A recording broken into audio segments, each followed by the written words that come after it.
أعوذ بالله من الشيطان الرجيم. بسم الله الرحمن الرحيم. فما لهم عن التذكرة معرضين كأنهم حمر مستنفرة فرت من قسورة. صدق اللہ العظیم. آخر ان لوگوں کو کیا ہو گیا ہے کہ یہ نصیحت سے منہ موڑ رہے ہیں؟ گویا کہ جنگلی گدھے ہیں جو شیر سے ڈر کر بھاگ پڑے ہیں، بلکہ ان میں سے ہر شخص یہ چاہتا ہے کہ اس کے نام کھلے خط لکھے جائیں. کلا، ہرگز ایسا نہیں.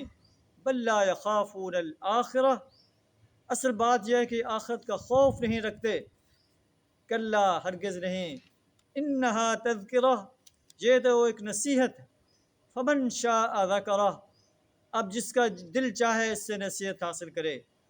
وما یذکرون الا ان یشاء اللہ، اور یہ کوئی نصیحت حاصل نہیں کر سکتے الا یہ کہ اللہ ہی ایسے چاہے. هو اہل التقوی و اہل المغفرہ، وہ اس کا حقدار ہے کہ اس سے تقوی کیا جائے، اور وہ اس کا اہل ہے کہ تقوی کرنے والوں کو بخش دے.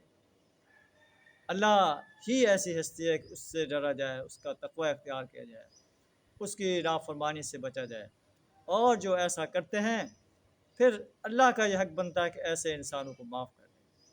اللہ سے دعا رہا ہمیں اس کتاب انقلاب سے نصیحت حاصل کرنے کی توفیق عطا. اس کتاب انقلاب کو صحیح تلفظ، صحیح تجوید، صحیح ترتیل کے ساتھ سمجھ کر پڑھنے، اس پر عمل کرنے، اس کی دعوت دینے، اور قرآن جو نظام دیتا ہے اس نظام کو اس سرزمین پر غالب کرنے کے لیے اور باطل نظاموں کو مٹانے کے لیے اپنا مال، جان، وقت اور صلاحیت کھپا دینے کی جرأت عطا فرمائے. وآخر دعوانا الحمد للہ رب العالمین.